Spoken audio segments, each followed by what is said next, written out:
అక్షరాలు కోటి పుస్తకాలు చెప్పలేని ప్రేమ అమ్మే కదా. అంతం లేని సొంతం పంతం లేని బంధం స్వార్థం లేని రూపం అమ్మే కదా.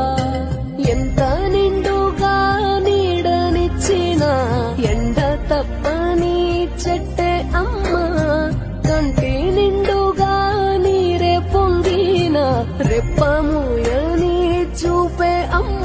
తానో స్వర్గం తానో దుర్గం అని సాధ్యం తన మార్గం. వేల అక్షరాలు కోటి పుస్తకాలు చెప్పలేని ప్రేమ అమ్మే కదా. అంతం లేని సొంతం పంతం లేని బంధం స్వార్థం లేని రూపం అమ్మే కదా.